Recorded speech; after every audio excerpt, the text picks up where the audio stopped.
gökte, onun alevinde yıldızlar buzlay.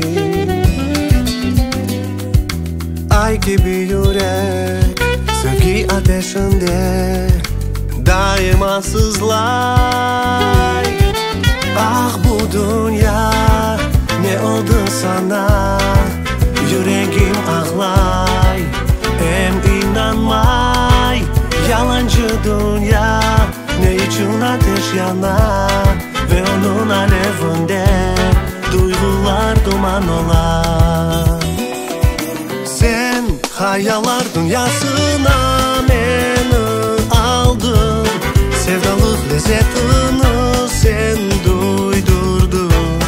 Yüreğim rüzgar gibi her yerini kesip tek seni aray.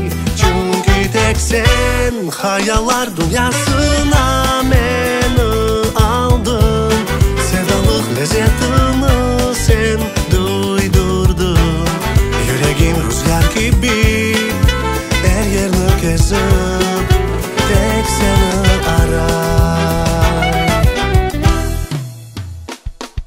Çok yıllar geçti, ben inandım sana, sen ile oldum.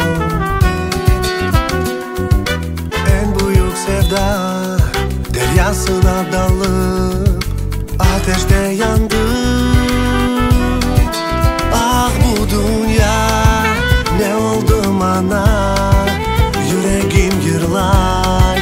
Hem hatırlay, birinci sevgi bir vakit unutulmay ve onun alevinde en büyük duygu yaşar.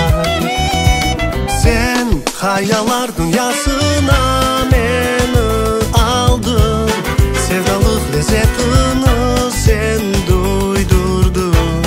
Yüreğim rüzgar gibi her yerini kesip tek seni aray. Çünkü tek sen hayaller dünyasına beni aldın, sevdalık lezzetini sen duydurdun. Yüreğim rüzgar gibi her yerini kesip tek seni aray.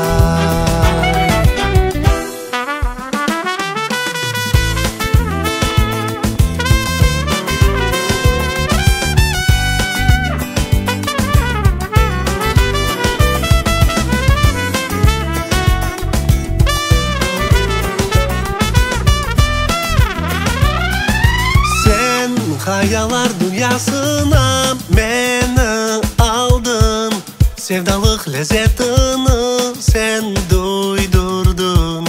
Yüreğim rüzgar gibi her yerini kesip tek seni aray. Çünkü tek sen hayaller dünyasına beni aldın, sevdalık lezzetini sen duydurdun. Yüreğim rüzgar gibi her yerini kesip tek seni aray. Yüreğim rüzgar gibi